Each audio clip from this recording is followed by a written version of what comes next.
of the opening day today, the 11th of September, 1893.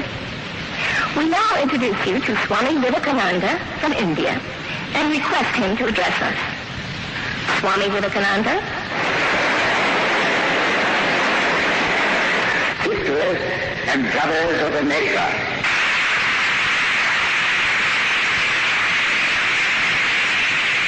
it fills my heart with joy unspeakable to rise in response to the warm and cordial welcome which you have given us.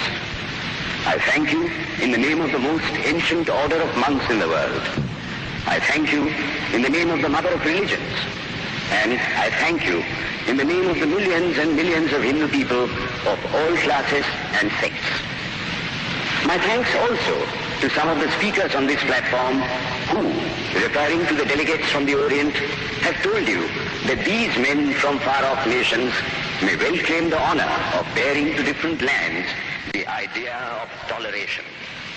I am proud to belong to a religion which has taught the world both tolerance and universal acceptance. We believe not only in universal toleration, but we accept all religions as true. I am proud to belong to a nation which has sheltered the persecuted and the refugees of all religions and all nations of the earth. I am proud to tell you that we have gathered in our bosom the purest remnant of the Israelites who came to southern India and took refuge with us in the very year in which their holy temple was shattered to pieces by Roman tyranny. I am proud to belong to the religion which has sheltered and is still fostering the remnant of the grand Zoroastrian nation.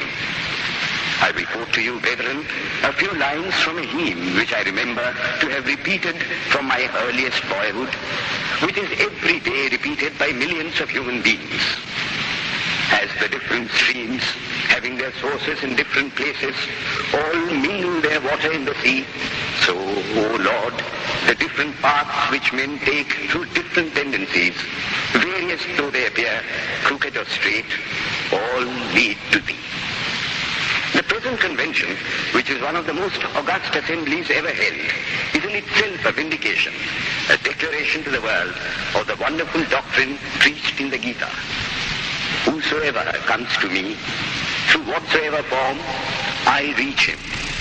All men are struggling through paths which in the end lead to me. Sectarianism, bigotry, and its horrible descendant, fanaticism, have long possessed this beautiful earth. They have filled the earth with violence, drenched it often and often with human blood, destroyed civilization, and sent whole nations to despair. Had it not been for these horrible demons, human society would be far more advanced than it is now. But their time is come.